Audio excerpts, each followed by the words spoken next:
Je suis l'apôtre Alphonse et je crois de tout mon cœur que la grâce n'est pas juste une théorie, mais plutôt une expérience que vous allez faire à travers cette émission. Je voudrais simplement, avant toute chose, donner l'honneur, la gloire et la louange à notre Dieu et lui dire merci pour, n'est-ce pas, les bonnes choses qu'il fait à travers, n'est-ce pas, ce ministère.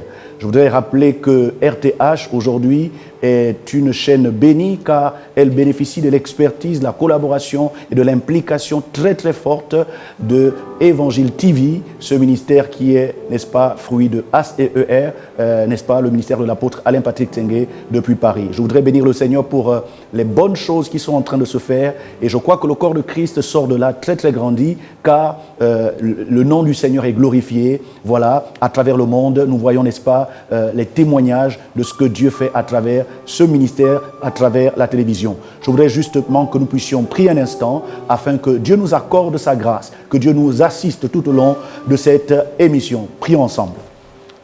Éternel, notre Père et notre Dieu, nous te bénissons pour ta fidélité. Merci parce que nous ne sommes pas seuls. Oui, tu as dit que tu nous enverras le consolateur, l'esprit de vérité, qui nous conduira dans toute la vérité.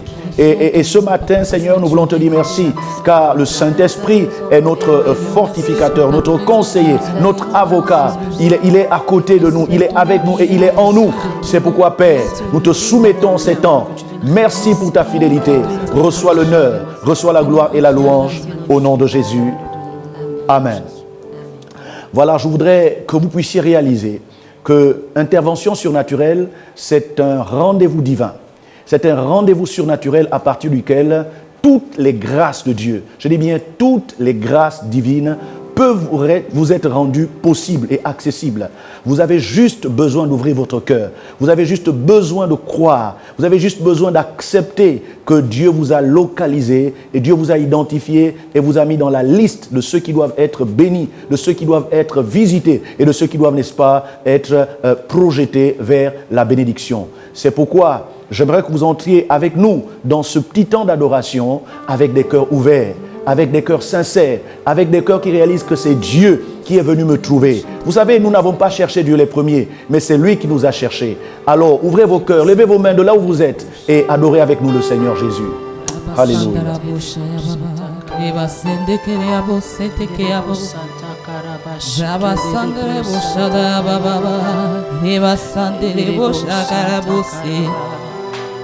Seigneur, nous nous prosternons à tes pieds afin de lever ton nom.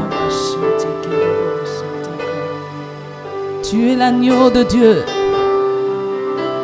Allez, bouche.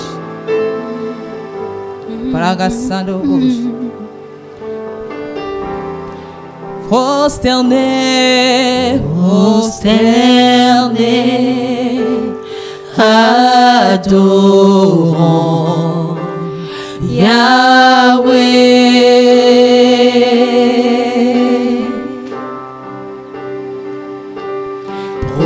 Prosterné, adorons Yahweh. Prosterné, prosterné, adorons Yahweh, Yahweh. Prosterné, prosterné, adorons Yahweh, Yahweh.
Yahweh, Yahweh, Yahweh, tu es le plus grand, au-dessus de tout.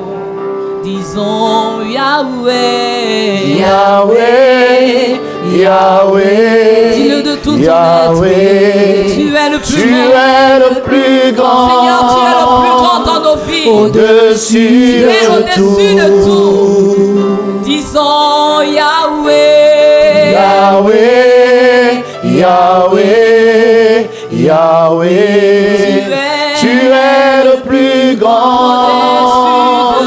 Au-dessus de tout. Tu es le plus grand. Tu es le plus grand. Au-dessus de tout. Tu es élevé. Tu es élevé. Au-dessus de tout. Tu es élevé. Tu es élevé. Au-dessus de tout. Tu es le plus grand. Au-dessus de tout. Tu es élevé. Tu es élevé. Au-dessus de tout. Tu es magnifié. Tu es magnifié. Au-dessus de tout. Ta présence est le ciel pour moi. Yes, Lord. Est-ce que tu peux le dire? Ta présence est le ciel pour moi. Ta présence est le ciel pour moi. Ta présence est le ciel pour moi. Ta présence est le ciel pour moi. Ta présence est le ciel pour moi. Ta présence est le ciel pour moi. Oh, Jésus. Oh Jésus, oh Jésus, oh, ta présence est le ciel pour moi. Oh Jésus, oh Jésus, oh, ta présence est le ciel Oh, pour Jésus. moi. Oh Jésus, oh Jésus, oh, ta présence est le ciel pour moi. Nous allons élever la voix tous ensemble parce que je sens la présence de Dieu et je sais que quelqu'un est en train de la recevoir dans sa maison. Élève ta voix pour dire Seigneur, je veux m'abandonner entre tes mains, que ta présence me rassure, que ta présence me domine et que ta présence m'enveloppe. Élève ta voix. Alléluia à toi, agneau de Dieu. Merci pour ta présence car elle nous fait du bien. Merci pour ta présence car elle nous restaure. Merci pour ta présence car elle nous donne la vie. Elle nous permet d'être rassurés. Rassure-nous par ta présence, Seigneur. Remplis-nous de toi, car ces moments sont tes moments. Ces temps sont tes temps. Nous voulons vivre ta grâce et ta gloire. Merci pour ta fidélité. Seigneur, remplis-nous de ta parole. Ta parole ne revient jamais à toi sans effet, sans avoir atteint son objectif. Reçois l'honneur, la gloire et la louange au nom de Jésus-Christ de Nazareth. Amen. Je voudrais sans plus tarder vous partager juste 3 clés qui vont nous permettre d'expérimenter le surnaturel aujourd'hui. Comment expérimenter le surnaturel dans nos vies? Comment expérimenter le surnaturel dans nos maisons, dans nos carrières, dans notre santé, dans la vie de nos enfants, de nos proches, dans la vie de ceux qui nous sont chers? comment permettre au ciel de se connecter à la terre. Comment installer cette échelle de Jacob qui permet un mouvement angélique montant et descendant pour nous donner les mystères du royaume de Dieu. Je voudrais commencer par le premier point que je puise dans Actes des Apôtres au chapitre 16 à partir du verset 5. Actes des Apôtres au chapitre 16 à partir du verset 5. La Bible déclare: les églises se fortifiaient dans la foi et augmentaient en nombre de jour en jour. Ayant été empêchés par le Saint-Esprit d'annoncer la parole dans l'Asie, ils traversèrent la Phrygie et le pays de Galatie. Arrivés près de la Mysie, ils se disposaient à entrer en Bithynie, mais l'Esprit de Jésus ne le leur permit pas. Ils franchirent alors la Mysie et descendirent à Troas. Pendant la nuit, Paul eut une vision. Un Macédonien lui apparut et lui fit cette prière: passe en Macédoine, secours-nous. Après cette vision de Paul, nous cherchâmes aussitôt à nous rendre en Macédoine, concluant que le Seigneur nous appelait à y annoncer la bonne nouvelle. Ce texte, chers amis, nous montre clairement que souvent nous sommes exposés à l'échec, à la défaite, à la frustration et à toutes sortes d'humiliations parce que nous sommes limités à la dimension naturelle de nos circonstances, la dimension naturelle de notre foyer, la dimension naturelle de nos économies, de notre vie financière. En fait, au-delà des calculs, au-delà des lois de la physique, il n'y a rien d'autre qui puisse nous soutenir, qui puisse nous accompagner. Et Paul, dans l'exercice de son ministère, avait découvert une clé qu'il a activée à un moment où il était bloqué. Vous savez, c'est Dieu qui l'a appelé. Le Seigneur s'est révélé à lui et lui a demandé de prêcher la bonne nouvelle à travers les nations et qui devait aller même convertir des rois et des peuples entiers. Mais la Bible dit, il se disposait à entrer dans deux villes, Bithynie et Mysie. Et la Bible dit, à chaque fois qu'il essayait d'entrer dans ces villes-là, il y avait comme des blocages, il y avait des difficultés, ça ne marchait pas. Pourquoi? Tout simplement parce que ce n'était pas le plan parfait de Dieu, il n'y avait pas le surnaturel dans cette mission qu'il se préparait à faire. Alors qu'est-ce qu'il a fait? La Bible nous dit qu'ils sont allés dans la ville et ils ont tout simplement dormi. Et c'est important de comprendre que le surnaturel commence lorsque on dort, lorsqu'on se repose. Souvenez-vous de comment est-ce que Dieu a créé Ève. Il a fallu que Dieu plonge Adam dans un profond sommeil. Et c'est ce sommeil qui a permis, n'est-ce pas, que Adam puisse voir une duplication de son espèce. On a retiré une côte et Ève a été fabriquée. Et lorsqu'il a vu Ève, il a dit: voici enfin celle qui est os de mes os, chair de ma chair. Je rappelle que la Bible dit: ne vous inquiétez de rien. En toutes choses, faites connaître vos besoins à Dieu par des prières, des supplications, des actions de grâce, et la paix de Dieu qui surpasse toute intelligence gardera vos cœurs et vos pensées en Jésus-Christ. Vous comprenez donc que Paul a eu besoin d'entrer dans un calme, d'entrer dans le repos. Et c'est dans le calme, c'est dans le repos que Dieu est entré en scène. Comment savons-nous que Dieu est entré en scène? La Bible nous dit, quand il est entré dans cette ville-là, il a eu une vision. Et dans la vision, on nous dit clairement qu'il a vu un Macédonien lui demandant, le suppliant de passer en Macédoine et de les secourir. Chers amis bien-aimés dans le Seigneur, j'aimerais vous dire que le surnaturel existe encore. Dieu agit encore. Mais pour qu'il agisse, nous avons besoin de nous connecter à lui à travers la première clé que j'ai appelée la clé des visions. La clé des visions.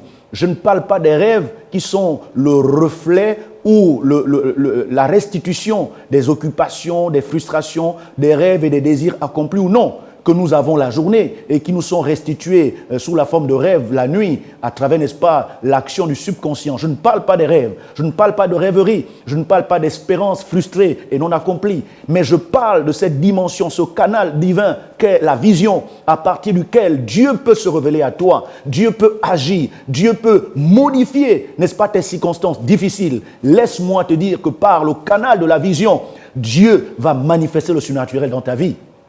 Dans le livre de Job, je crois, au chapitre 32, on nous dit clairement, Dieu parle cependant, tantôt d'une manière, tantôt d'une autre. Il parle par des visions nocturnes, alors que les fils de l'homme sont livrés à un profond sommeil. Alors il donne des instructions, il met le sceau à ses instructions et il confirme, n'est-ce pas, ses orientations. Le temps est arrivé où l'enfant de Dieu ne doit plus se contenter seulement des lois de l'école, des lois de l'université, des lois de l'économie, des lois de la physique ou des lois linguistiques. Non, il y a une dimension qui peut te permettre de déclencher le surnaturel, ce sont les visions.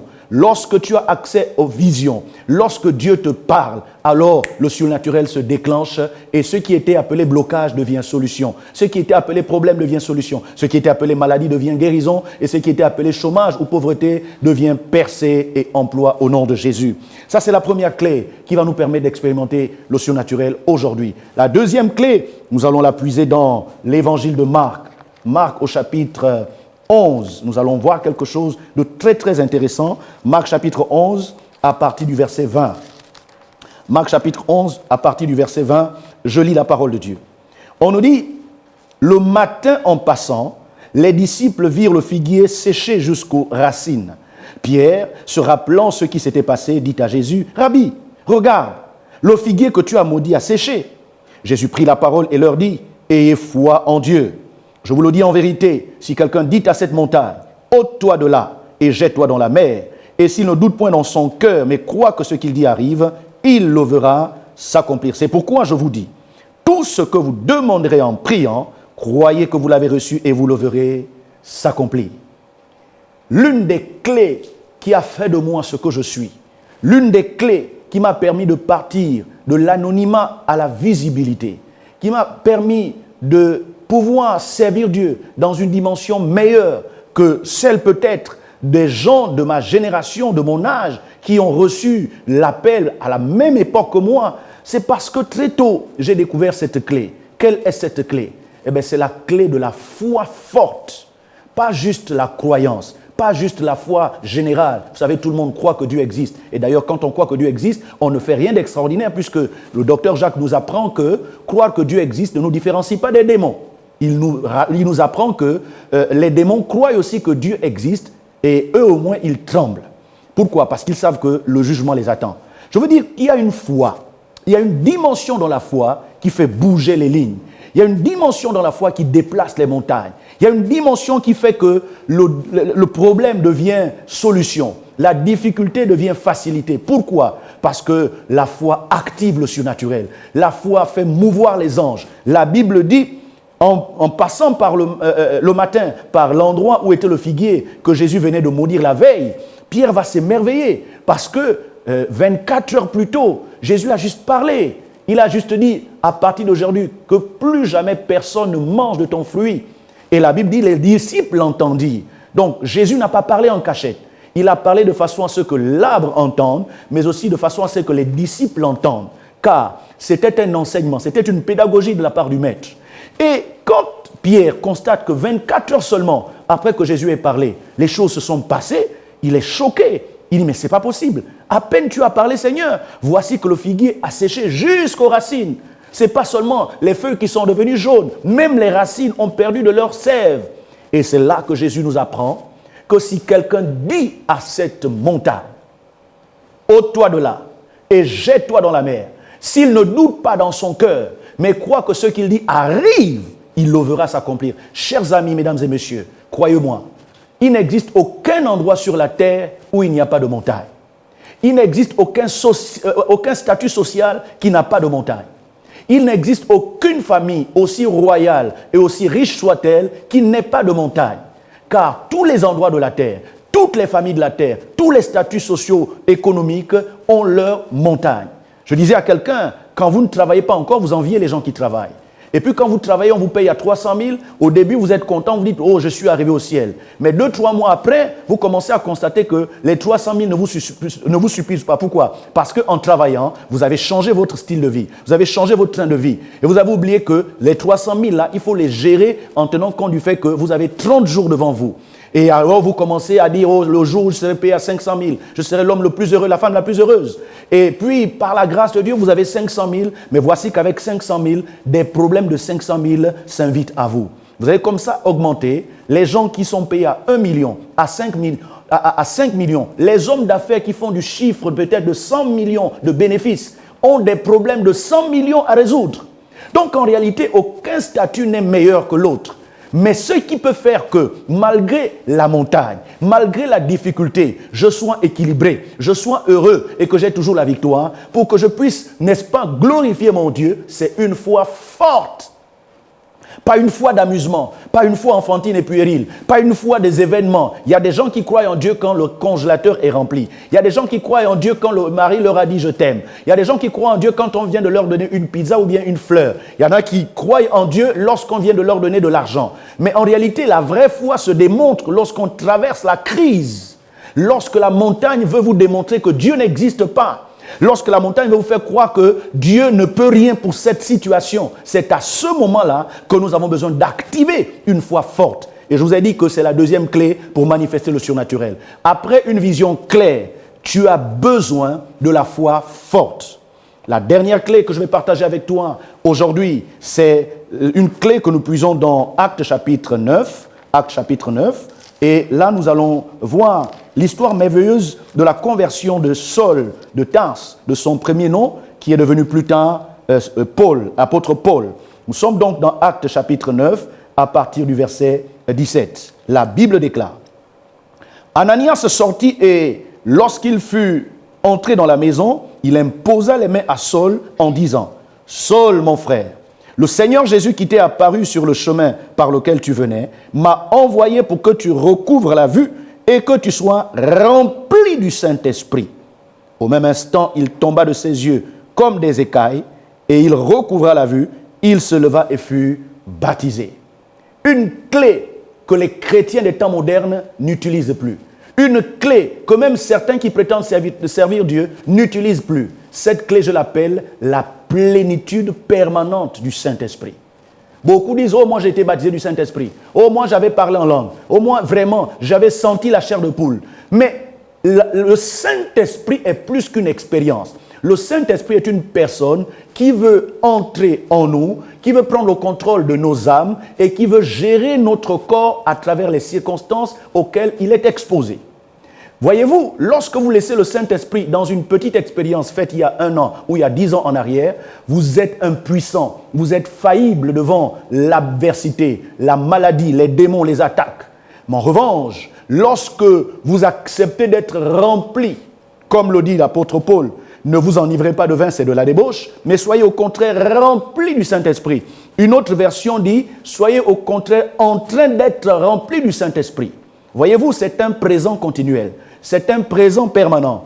Il faut conjuguer ce verbe toujours présent. Il faut ne jamais dire « j'étais rempli du Saint-Esprit ». Quand on conjugue ce verbe au passé, c'est là que vous entendez des gens dire « quand Dieu m'utilisait, quand Dieu faisait des grandes choses avec moi, j'avais fait ce que j'avais fait ». Mais le Dieu que nous servons n'est pas un Dieu du passé, ce n'est pas un Dieu de l'histoire. Le surnaturel s'invite à toi.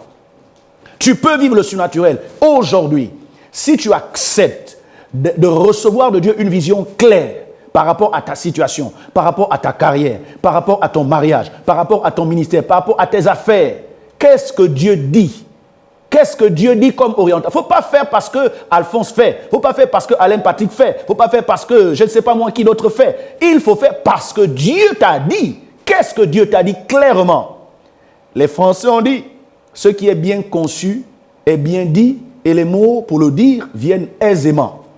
Quand vous commencez à tâtonner, à toucher à gauche, à droite, c'est l'une des preuves que Dieu ne vous a pas parlé.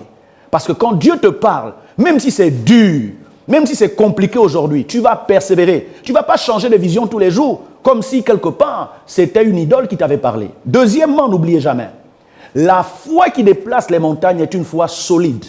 Et Dieu utilisera les circonstances difficiles. Dieu utilisera les moments difficiles. Dieu utilisera le désert pour secouer votre foi afin de la mener au niveau que lui, il veut. Tenez, quelqu'un dans la Bible a manifesté l'onction plus que beaucoup d'entre nous qui servons Dieu. La Bible l'appelle le prophète Élie. Il venait à peine de faire descendre le feu du ciel. Il venait à peine d'égorger 400 prophètes de Baal. Mais la Bible nous dit, Jézabel a écrit une lettre. Et la lettre disait: que les dieux me traitent dans toute leur rigueur si demain, à la même heure, je ne fais de ta vie ce que tu as fait de la vie de tous ces prophètes. Une simple menace provenant d'une femme. Ce n'est même pas le roi qui a parlé, ce n'est qu'une femme. La Bible dit: à cause de cela, Élie a tremblé. Élie a dit: j'arrête le ministère, je ferme l'église, j'arrête de prêcher, j'arrête de servir Dieu. Il a dit: Seigneur, je préfère mourir parce que l'histoire là est au-dessus de moi, c'est plus fort que moi. Mes amis, Dieu utilise la crise de la foi pour nous amener à un niveau qui permettra de manifester le surnaturel. La Bible dit: pendant qu'il était dans cette attitude auto-suicidaire, Il a dormi, espérant se réveiller de l'autre côté dans le séjour des morts. Mais un ange est apparu et l'a touché par le côté, l'a réveillé en disant « Lève-toi, mange et bois, car le chemin est encore beaucoup trop long pour toi. » Je veux dire à quelqu'un, je suis l'ange que le ciel t'a envoyé pour te réveiller, pour te booster, pour te rappeler que tout ce qui t'arrive de mal aujourd'hui n'a qu'une seule solution, le surnaturel. Accepte que ce qui t'arrive aujourd'hui n'est pas la fin de l'histoire. Accepte que le désert d'aujourd'hui n'est pas la fin de l'histoire. Dieu n'est pas surpris par ton désert. C'est Dieu lui-même qui t'a amené au désert. Parce que derrière le désert, il y a la montagne de Horeb. Horeb, c'est là que Dieu se révèle. Vous savez, il y avait le feu, il y avait le tremblement de terre et toutes ces choses. La Bible dit Dieu n'était pas dans ces choses. Mais quand il y a eu le murmure doux et léger, Élie s'est enveloppé le visage et il a entendu la voix de Dieu. J'aimerais dire à quelqu'un, aujourd'hui, Dieu va faire quelque chose d'inhabituel. Dieu va te parler et va te dire ce que tu dois faire par rapport à la crise que tu traverses aujourd'hui. Si tu as besoin d'argent, arrête de paniquer. Arrête d'aller embêter des gens. Arrête d'aller supplier des gens. Mets-toi à genoux. Commence à demander une vision claire de la part du Seigneur. Deuxièmement, demande à Dieu de bâtir ta foi par rapport à ce qu'il t'a dit et non par rapport à des raccourcis que tu as envie de faire. Parce que quelqu'un comme Abraham a aussi voulu utiliser des raccourcis pour accomplir une vision claire que Dieu lui avait donnée. C'est pourquoi il allait fabriquer Ismaël. Dieu n'est pas dans les raccourcis. Et les raccourcis nous amènent toujours des problèmes. Laisse Dieu. Le Dieu qui t'a parlé, il va accomplir sa promesse. La prophétie a un temps marqué. C'est pourquoi il dit, c'est une prophétie dont le terme est déjà marqué. Si elle tarde, attends-la, car elle s'accomplira certainement. Et la dernière chose que tu dois retenir pour manifester le surnaturel, tu as besoin d'être rempli du Saint-Esprit. Et c'est par la prière fervente, c'est par l'adoration, c'est par le fait d'aimer les choses de Dieu que Dieu nous remplit au fur et à mesure. Alors j'aimerais demander au chantre de nous accompagner pendant quelques secondes parce que juste après cela, nous allons prier. Nous allons demander à Dieu de manifester le surnaturel dans la vie de tous ceux qui nous suivent, dans la vie de tous ceux qui sont connectés. Car Dieu me dit, c'est le temps, c'est le moment où il va manifester le surnaturel. Je vais demander au chantre de nous accompagner rapidement afin que nous puissions justement expérimenter la gloire de Dieu. Digne es-tu de recevoir la gloire. Digne es-tu de recevoir la gloire. Digne es-tu, agneau de Dieu. Digne es-tu de recevoir la gloire. Digne es-tu, agneau de Dieu. Digne es-tu de recevoir la gloire. Tu es digne d'être levé. Digne es-tu de recevoir la gloire. Digne es-tu, agneau de Dieu. Digne es-tu de recevoir la gloire. À toi soit. À toi soit le règne, la gloire. À toi soit le règne, la gloire. À toi soit le règne. À toi soit le règne, la gloire. À toi soit le règne. À toi soit le règne, la gloire. Seigneur, j'élève ma voix en faveur de tous ceux qui sont connectés. Tu as dit que ta main n'est pas trop courte pour sauver, pour délivrer. Tu as dit ainsi en est-il de ta parole qui ne revient jamais à toi sans effet, sans avoir réalisé l'objectif. Tu connais les défis, tu connais les besoins, tu connais les problèmes, les maladies, les dettes, les oppressions, les attaques, les menaces auxquelles sont soumis tes enfants, auxquelles sont soumis tous ceux qui nous suivent à travers Facebook, YouTube ou à travers la radio-télévision Hermon par Évangile TV. Je prie maintenant, Père, afin que ton onction se déploie et se manifeste dans leur vie à travers un surnaturel qui dépasse leur entendement. Seigneur, viens les choquer par tes miracles. Viens les surprendre par tes prodiges.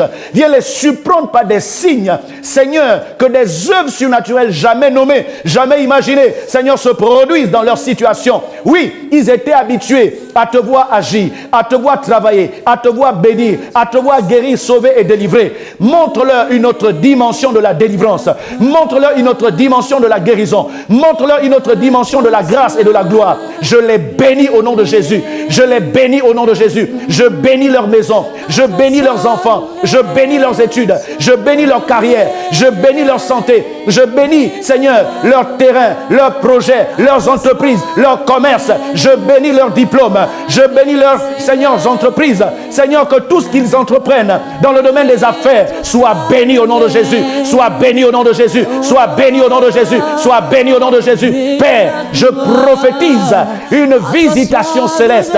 Je prophétise une visitation céleste. Une visitation céleste. Remplis-les, remplis-les, remplis-les, remplis-les, remplis-les, remplis-les au nom de Jésus-Christ de Nazareth. Seigneur, je prie particulièrement afin qu'ils soient visités par une vision claire. Je me lève contre la confusion. Je me lève contre l'obscurité. Seigneur, tout ce qui est de nature à les amener à tâtonner, je le détruis au nom de Jésus. Je proclame maintenant la vision, la vision, la vision, la vision, la vision, la vision, la vision, la vision, la vision, la vision, la vision, au nom de Jésus. Seigneur, tu as vu les obstacles, les déserts, les difficultés qui ont renversé leur foi. Je prophétise une nouvelle dimension de la foi, une nouvelle dimension de la foi, une nouvelle dimension de la foi, un niveau supérieur de la foi, une foi qui déplace les montagnes, une foi qui déplace les montagnes, une foi qui déplace les montagnes, dans le nom de Jésus. Seigneur, beaucoup n'ont jamais été remplis, baptisés de ton esprit. Remplis-les, Seigneur. Baptise-les, Seigneur. Bourre-les, Seigneur. Touche-les, Seigneur. Secoue-les, Seigneur. Que tout ce qui est d'eux soit ôté et que tout ce qui est de toi les habite maintenant. Vide-les de leur ego, vide-les de leur orgueil, vide-les de leur capacité. Remplis-les de la divinité. Remplis-les de la divinité. Remplis-les de la divinité. Remplis-les de la divinité. Seigneur, qu'ils soient capables de déplacer des montagnes par la plénitude du Saint-Esprit, comme tu l'as fait avec Saul, comme tu l'as fait avec Paul. Paul a été rempli du Saint-Esprit. Remplis-les, Seigneur. Je te le demande, Dieu Tout-Puissant, au nom de Jésus-Christ de Nazareth. L'honneur, la gloire, À toi soit, à toi soit, l'honneur, à toi soit la gloire, la gloire, à toi soit, à toi soit, la gloire, à toi soit, Seigneur, à toi soit, l'oreille et la gloire, oui, à toi soit, l'oreille, la gloire. Seigneur, merci parce que tu les as localisés et tu as pris le décret selon lequel ils doivent être bénis. Je viens appuyer et promulguer. Je viens proclamer ton décret. Ils sont bénis au nom de Jésus. Ils sont guéris au nom de Jésus. Ils sont délivrés au nom de Jésus.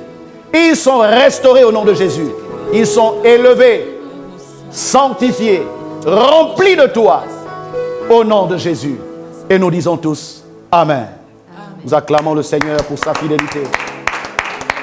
Alléluia. Amen.